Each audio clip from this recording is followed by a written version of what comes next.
माई self Sujeet sir. बच्चों, civics के chapter federalism के अगली वीडियो में हम लेकर उपस्थित हैं। इस वीडियो में हम देखेंगे टाइप्स ऑफ फेडरेशन।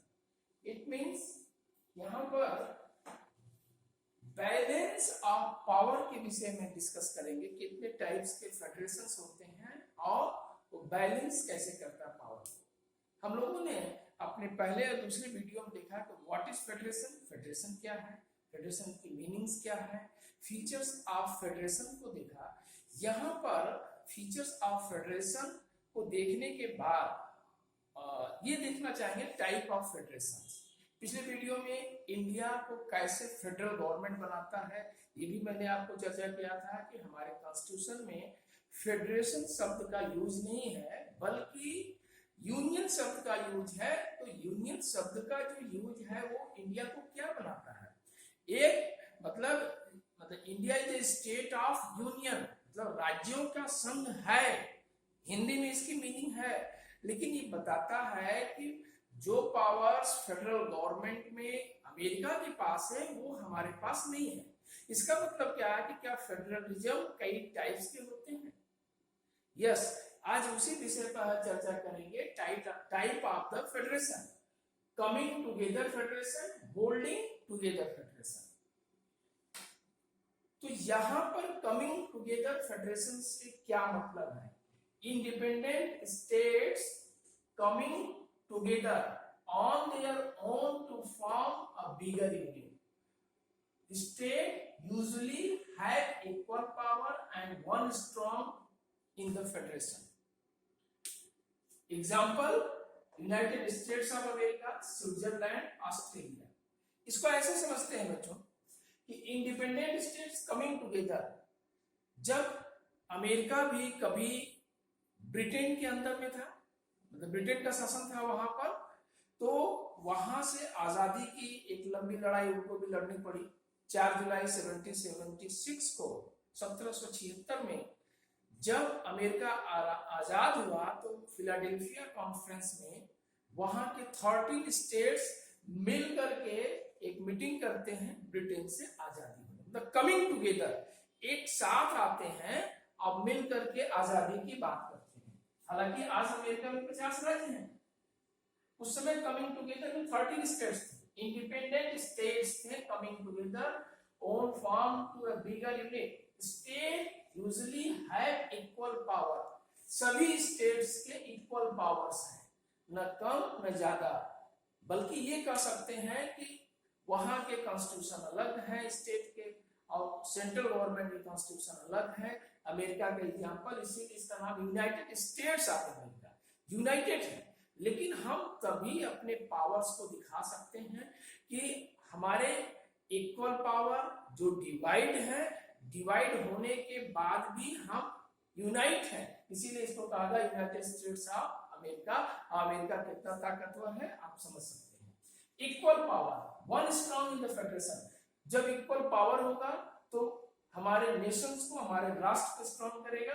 अब देखिए इसमें क्या दिया है कि सेंट्रल गवर्नमेंट, सपोज करिए सेंट्रल गवर्नमेंट है, यहाँ पर ये स्टेट्स हैं, इसके मान लीजिए 50 स्टेट्स हैं, ये कमिंग टुगेदर आकर के स्ट्रॉन्ग किए हैं और सभी के पावर चाहे कोई भी स्टेट्स हो इक्वल है।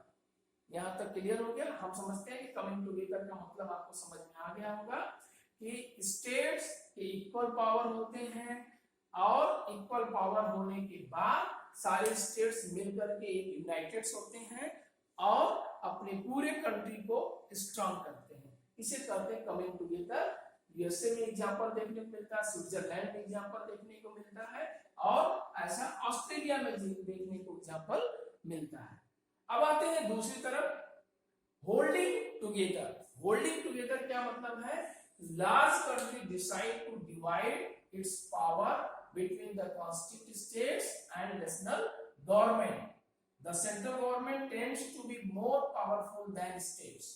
यहां पर बच्चों स्टेट्स पावरफुल, लेकिन यहां पर भी पावर होल्डिंग है, दिया गया है, लेकिन सेंट्रल गवर्नमेंट के द्वारा दिया गया है।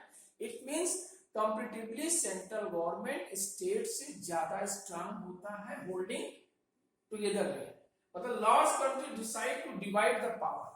एक बड़ा देश वो डिसाइड करता है कि हमें अपने डेमोक्रेटिक वैल्यूज को बढ़ाने के लिए, कंट्री को स्ट्रांग करने के लिए, सेक्युलर कंट्री को स्ट्रांग करने के लिए, कॉन्स्टिट्यूशन के प्रति सम्मान करने के लिए ये पावर्स को डिवाइड कर देता है between the constitutive states and national government. और कॉन्स्टिट्यूटिव स्टेट, जो कॉन्स्टिट्यूशन ने इन स्टेट्स को बनाया है, आपको पता है कि इंडिया में 29 स्टेट्स, 7 यूनियन टेरिटरीज होते थे, लेकिन अभी आप इसको समझने का प्रयास करिए कि अभी कुछ दिनों पहले ही सरकार ने जो जम्मू कश्मीर को स्पेशल राइट्स था उसे समाप्त करके यूनियन टेरिटरीज बना दिया। अब राज्यों की संख्या 28 रह गई, यूनियन टेरिटरीज की संख्या जो 7 थी वो 9 हो गई। इसका मतलब ये है कि सेंट्रल गवर्नमेंट कंपैरेटिवली स्टेट्स के ज्यादा स्ट्रांग होता है, लेकिन ये होल्ड करके पावर रखता है। इंडिया के संदर्भ में एग्जांपल देखिए, एक सेंट्रल गवर्नमेंट बीच में है, ये मान लीजिए स्टेट्स हैं, इन सबके भारत के 28 states at the present time ये होल्ड करके इंडिया रखा है। इंडिया, स्पेन, बेल्जियम का एग्जांपल है। प्रीवियस चैप्टर में आपने देखा कि सेंट्रल गवर्नमेंट बेल्जियम में किस प्रकार रीजनल लेवल तक पावर को डिवाइड की है, चेक एंड बैलेंस की, जिससे किसी प्रकार का कॉन्फ्लिक्ट न हो। इंडिया में भी यही चीज है, इंडिया में बल्कि और स्ट्रांग हो जाता है सेंट्रल गवर्नमेंट। यहाँ पर हर स्टेट्स के अगर आप देखो तो अलग अलग फीचर्स हैं। अगर पूर्वोत्तर के राज्यों के देखो तो एक स्पेशल संविधान से दर्जा दिया गया है, तो मिजोरम है, मणिपुर है, नागालैंड है, इट मीन होल्डिंग टुगेदर उनके स्पेशल कैरेक्टर्स को, उनके कल्चर को देखते हुए भी राज्य किसी राज्य से मतलब यहाँ सेंट्रल गवर्नमेंट से किसी स्टेट को स्पेशल राइट्स दे सकता है, स्पेशल पावर दे सकता है, लेकिन सेंट्रल गवर्नमेंट स्ट्रांग रहता है। यहाँ पर हमने देखा कि इंडिया के संदर्भ में पूर्वोत्तर राज्यों के स्पेशल राइट्स हैं। आपने कश्मीर को भी देखा है कितना स्पेशल राइट्स रहा है आर्टिकल 370 के तहत, अब उसको समाप्त कर दिया गया है, उसको स्पेशल राइट्स का दर्जा समाप्त करके उसे यूनियन टेरिटरीज बना दिया गया। मतलब कंट्री में सेंट्रल गवर्नमेंट स्ट्रांग रहती है, इसका मतलब ये होल्डिंग टुगेदर, आप एरो से समझो, ये होल्डिंग टुगेदर पावर को क्या कर रही है, डिवाइड कर रही है अकॉर्डिंग टू कॉन्स्टिट्यूशन। यहाँ पर क्या है, कमिंग टुगेदर, यहाँ कमिंग है, यहाँ एरो देखकर सेंट्रल की तरफ जा रहा है, और सभी स्टेट को इक्वल पावर है, इक्वल पावर होने से सब यूनाइट होकर के कंट्री को स्ट्रांग करते हैं। क्लियर हो गया? अब आपको समझ में आ गया होगा कमिंग टुगेदर का मतलब क्या है, होल्डिंग टुगेदर का मतलब क्या है। आई थिंक बच्चों अभी तक हमने क्या देखा, फेडरेशन क्या होती है, features of federation, what makes India federal government, हमने ये पढ़ा। इसके बाद टाइप ऑफ फेडरेशन में हमने कमिंग टुगेदर का एग्जांपल देखा, इसकी फीचर्स देखे। यूनाइटेड स्टेट्स ऑफ अमेरिका सबसे बड़ा एग्जांपल है, स्विट्जरलैंड भी, ऑस्ट्रेलिया भी है। होल्डिंग टुगेदर का हमने देखा, एक लार्ज कंट्री कैसे अपनी पावर को डिवाइड करती है थ्रू द कॉन्स्टिट्यूशनल प्रोसेस, और सेंट्रल गवर्नमेंट स्टेट गवर्नमेंट से स्ट्रांग होता है, जबकि यहाँ पर ऐसा नहीं है। और इंडिया इसका सबसे बड़ा एग्जांपल है, स्पेन भी है, बेल्जियम भी है। प्रीवियस चैप्टर में पावर शेयरिंग में हमने इसको पढ़ा था। और इस तरह कमिंग टुगेदर, होल्डिंग टुगेदर की ये टॉपिक इस चैप्टर का कंप्लीट हुआ। बच्चों आपको जहां भी कोई डाउट्स हैं, कोई पॉइंट्स क्लियर नहीं हो रहा है, आप बिल्कुल कमेंट सेक्शन में लिखिए।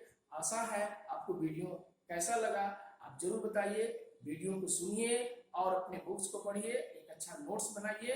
नोट्स मैं पूरा बना करके देता हूँ, हर वीडियो में आपको ब्लैक बोर्ड पर लिख देता हूँ कि जैसे आपके एग्जाम्स में जो क्वेश्चन आते हैं इसी तरह से आते हैं। फीचर्स ऑफ फेडरलिज्म, संघवाद की विशेषताएं बताएं, what is federation, what is the difference between the coming together and holding together, give the sub example.